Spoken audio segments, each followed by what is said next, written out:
करेंगे आरोग्य पीठ के विजन एवं मिशन की। भारत दुनिया का विश्व गुरु है। अनेक सारी पारंपरिक चीजों से भरा हुआ है, लेकिन आज जब हम आरोग्य की बात करते हैं तब गिनी चुनी कुछ ही चीजें समझ में आती हैं, और रोग की बात करते हैं तो उस समय, आज के समय भारत का कोई भी घर, मैं किसी घर की बात कर रहा हूं, मोहल्ले की और समाज नगर की बात नहीं कर रहा हूं, एक भी घर ऐसा नहीं है जिसके अंदर वो कहें कि हाँ, हम संपूर्ण रूप से स्वस्थ हैं। केवल 8 बीमारियों की बात करूं तो ये 8 बीमारियां ही 95% नहीं 98% घरों से ज्यादा में हैं, जिनके अंदर घुटना, कमर,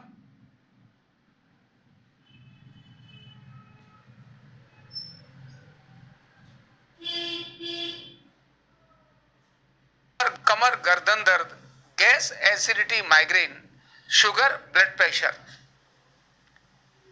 इन्हीं बीमारियों से सारा समाज त्रस्त है। अन्य बीमारियों की तो बात ही अलग है।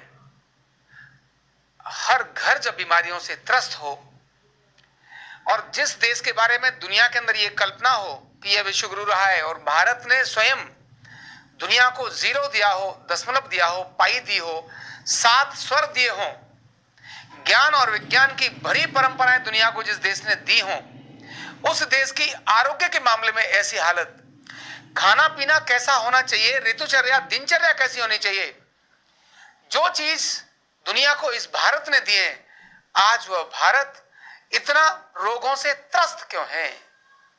कारण तो जरूर जानना पड़ेगा। क्यों? अगर हम एक कारण नहीं जानेंगे तब निवारण हम नहीं दे सकते। और इन सारी समस्याओं से लड़ने के लिए सब तरफ यही रहती है, ट्रीटमेंट पहुंचना चाहिए, इलाज घर पहुंचना चाहिए। कितने सारे एलोपैथिक डॉक्टर्स को घर तक पहुंचाएंगे? क्या एलोपैथिक डॉक्टर्स हमारे देश की समस्या का समाधान है? क्या होम्योपैथिक या आयुर्वेद या यूनानी और सिद्ध, इन सब से मिलकर क्या ये सारे हमारे इस देश की आरोग्य की समस्या का समाधान है? क्या सरकार पर हम सारी आरोग्य की समस्याओं के ऊपर निर्भर रह सकते हैं? नहीं रह सकते। आपका उत्तर यही आएगा, नहीं रह सकते। अंतिम व्यक्ति तक पहुंचने के लिए अनेक वर्षों लग जाएंगी, तब तक तो व्यक्ति कहीं से कहीं चला जाएगा, लेकिन पहुंच सकते हैं। कैसे पहुंच सकते हैं? भारत की समस्या का समाधान भारत में ही ढूंढकर हम पहुंच सकते हैं। भारत की समस्या का समाधान अमेरिका में, जापान में, जर्मनी में, चाइना में या किसी भी देश में देखकर हम भारत की समस्या का समाधान नहीं कर सकते। ध्यान करना, भारत अपने आप में विश्व गुरु था, है और रहेगा भी। उसके विश्व गुरु की आधार को, उसके विश्व गुरु के फाउंडेशन को वो तो समझना ही पड़ेगा।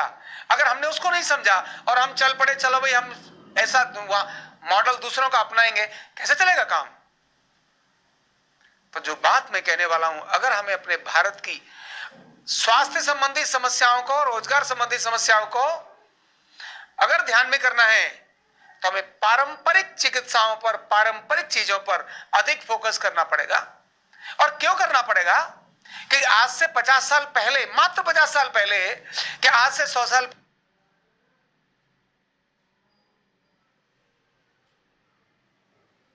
पहले क्या इतना ज्यादा एलोपैथिक सिस्टम विकसित था? नहीं था। क्या तब भी लोग अपना दवा नहीं कराते थे? कराते थे, और ऐसी ऐसी प्रॉब्लम्स का समाधान कराते थे जिनका आज समाधान है ही नहीं।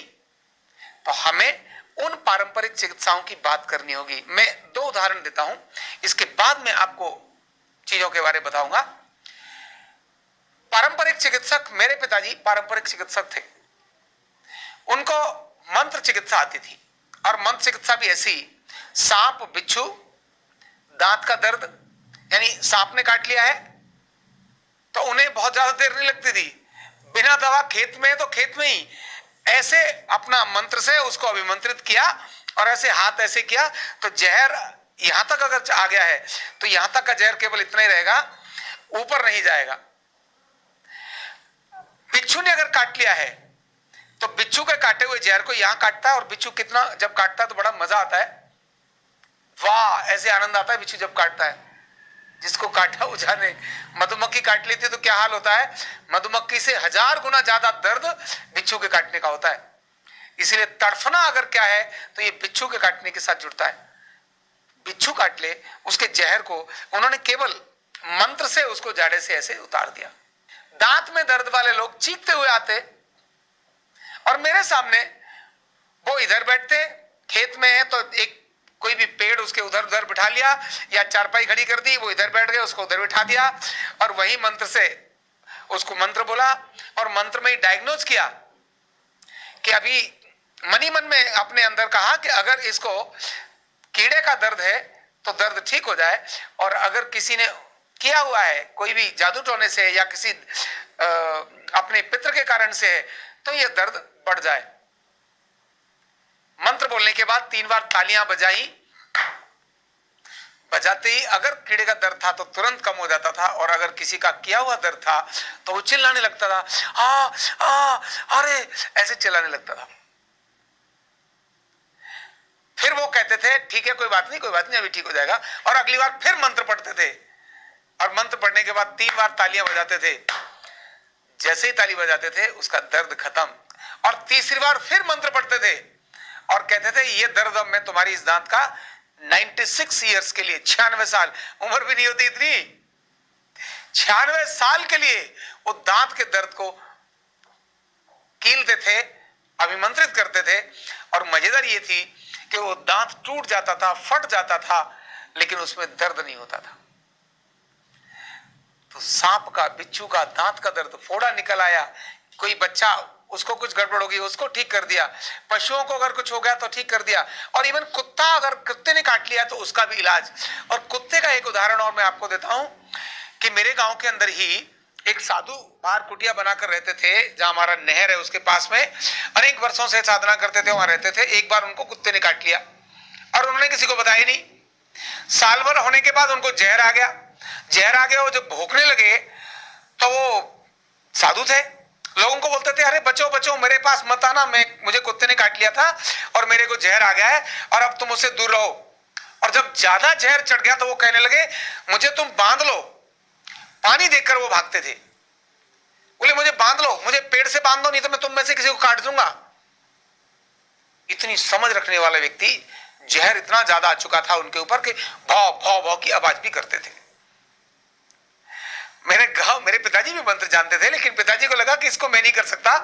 तब फिर उन्होंने गांव के पास में और एक बुजुर्ग थे 90 इयर्स के, वो भी कुत्ते का इलाज करते थे, और पिताजी ने उन्होंने से जानकारी ली थी, उनको बुलाया और कहा कि महात्मा का ऐसा हाल है। तो उन्होंने देखने के बाद कहा अरे ये तो बहुत हालत खराब हो गई है, तो बहुत कठिन है, इस समय तो बचाना बहुत मुश्किल है। क्यों? इस समय जहर इनके सारे शरीर में फैल चुका है। और फिर उन्होंने कहा कि मैं एक इनको कोई औषधि दूंगा, अगर इन्हें 15-20 उल्टियां हो गई तो ये बच सकते हैं, अन्यथा नहीं बच सकते हैं। और उन्होंने कहा कि इनको बांधो, उनको पेट से बांधा। पेट से बांधने के बाद उन्होंने जो औषधि बनाई उसको एक इतनी बड़ी जो पशुओं को पिलाते हैं वो नाल जो होती है उससे उनके मुंह में वो औषधि डाली गई।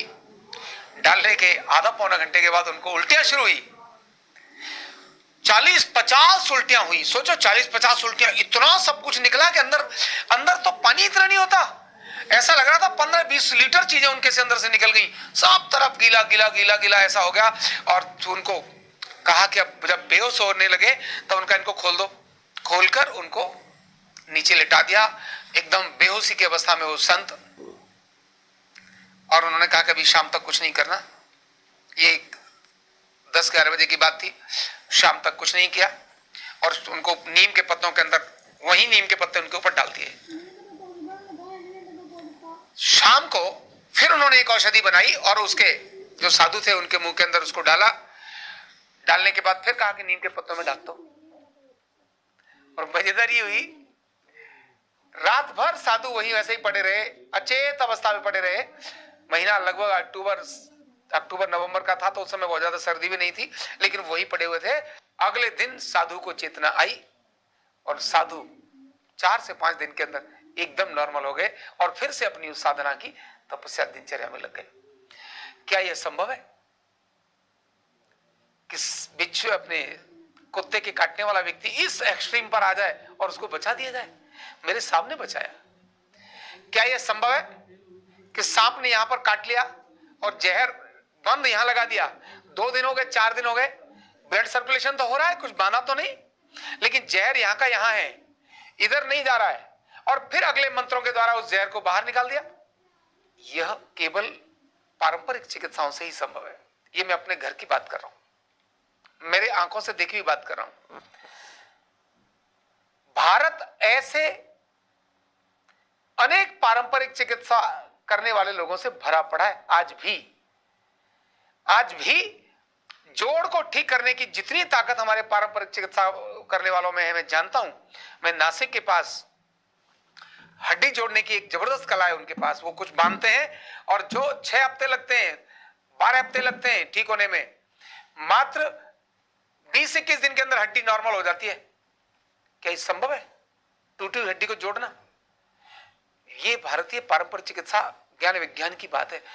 हर मोहल्ले में, हर रीजन में, मोहल्ला नहीं, हर क्षेत्र के अंदर वहां पारंपरिक चिकित्सा करने वाले लोग हैं, लेकिन ऐसे पारंपरिक चिकित्सक मर रहे हैं, उनके संरक्षण और संवर्धन की कोई व्यवस्था नहीं।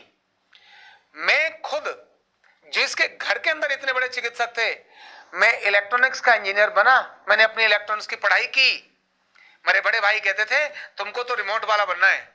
कभी मेरे मन में नहीं आया कि मुझे पिताजी से सीखकर इस परंपरा को आगे लेके जाना चाहिए, क्योंकि हम तो किसान, पिताजी इसको न पैसे लेते थे न कुछ करते थे, बहुत दूर दूर से लोग आते थे और ठीक करते थे, लेकिन कभी मेरे मन में नहीं आया, मेरे घर के बाकी लोगों के मन में नहीं आया कि इस विज्ञान को सीख करके इसको अपना प्रोफेशन बनाना चाहिए।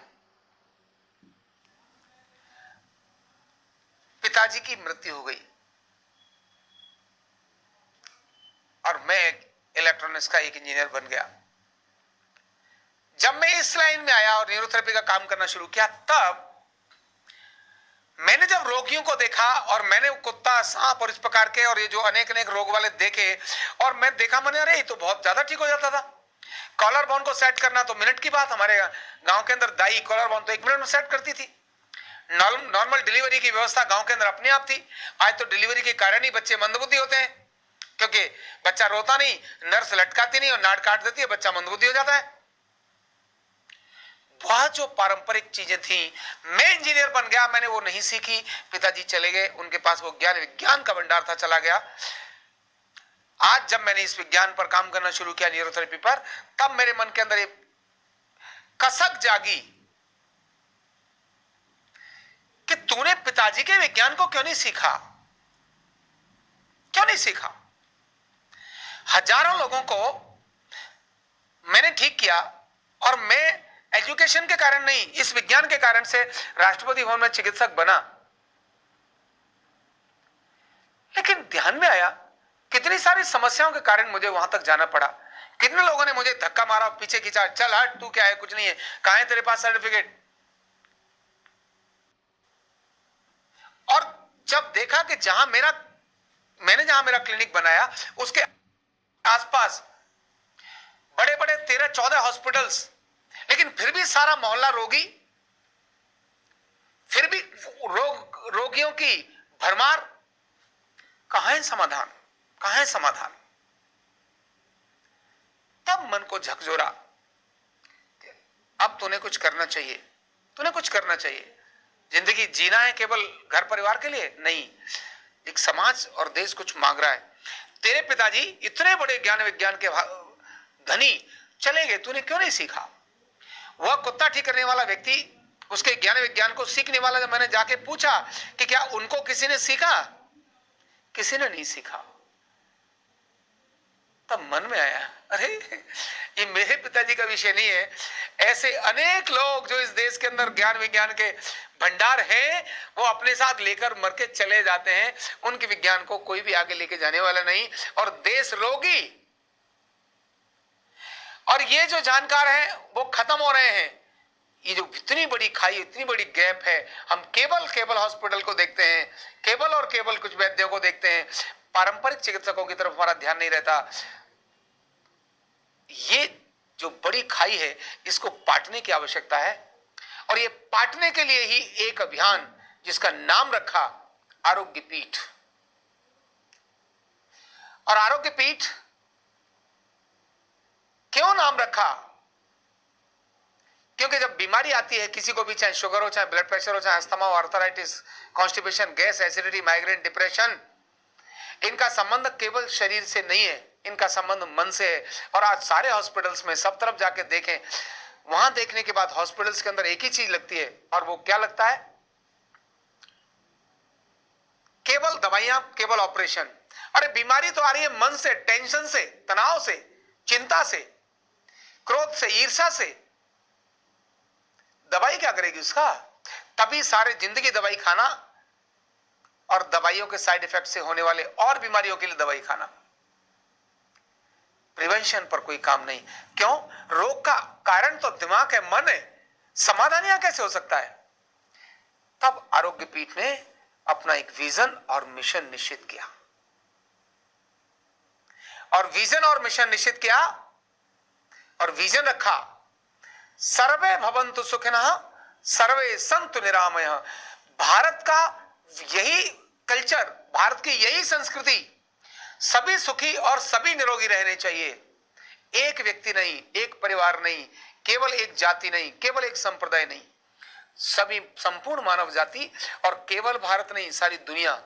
सर्वे भवन्तु सुखिनः सर्वे सन्तु निरामयः, यह हमने विजन रखा। और साथ ही रखा, भारतीय पारंपरिक चिकित्सा पद्धतियों का संरक्षण और संवर्धन करते हुए, न्यूरोथेरेपी को आदर्श विषय मानते हुए, इनको विश्व के सर्वोच्च शिखर तक लेकर जाना, जहां विश्व की संपूर्ण मानव जाति इसे अपने स्वास्थ्य एवं रोजगार संबंधी समस्याओं के लिए आशा भरी निगाहों से देखे, आशा भरी निगाहों से देखे, रोजगार और स्वास्थ्य के संबंधित समस्याओं के लिए।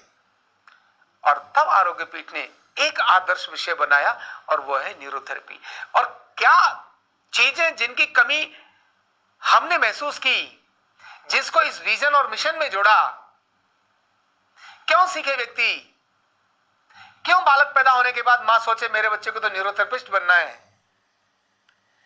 आज बालक जब पैदा होता है तो मां सोचती है मेरे बच्चे को डॉक्टर बनना है। जिस डॉक्टर के पास समस्याओं का समाधान संपूर्ण रूप से नहीं है, जो मैं अगर कितने भी लाखों डॉक्टर बना दिए जाए तो भी सारे देश की समस्याओं का समाधान नहीं है, क्योंकि वह केवल शरीर पर केंद्रित है, मन पर नहीं। तब यह विजन बनाया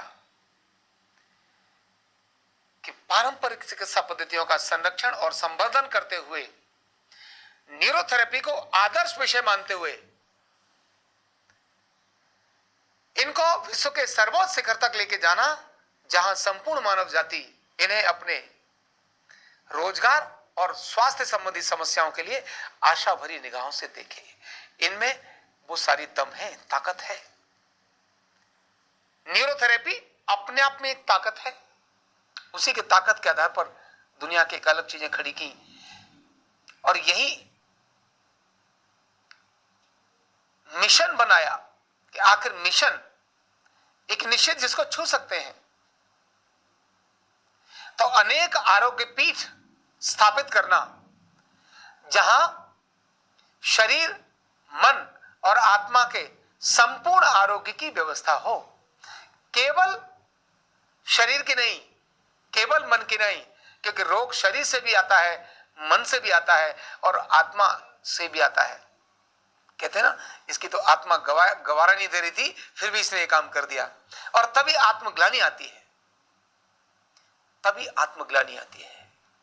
इसीलिए शरीर, मन और आत्मा के संपूर्ण आरोग्य की, यानी आरोग्य की संपूर्ण व्यवस्था हो, जहां जाकर आप अपने आप मजा, आनंद, अरे वाह आरोग्य पीठ आए, कितना अच्छा लग रहा है, आओ वीकेंड है, चलो आरोग्य पीठ चलते हैं, और वहां आनंद से रहेंगे।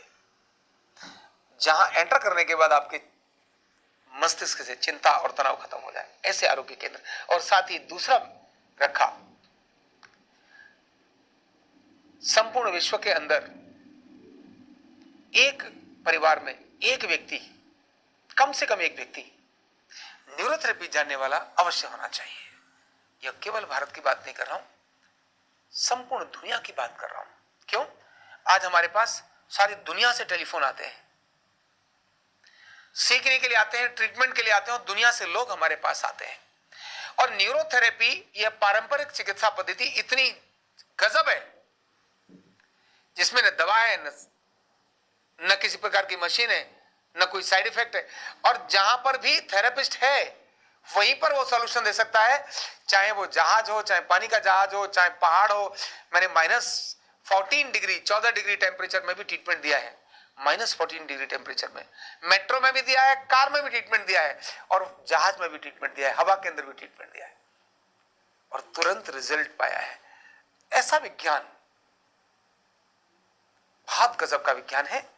तो इसीलिए इस विजन और मिशन के साथ आरोग्य पीठ चल रही है।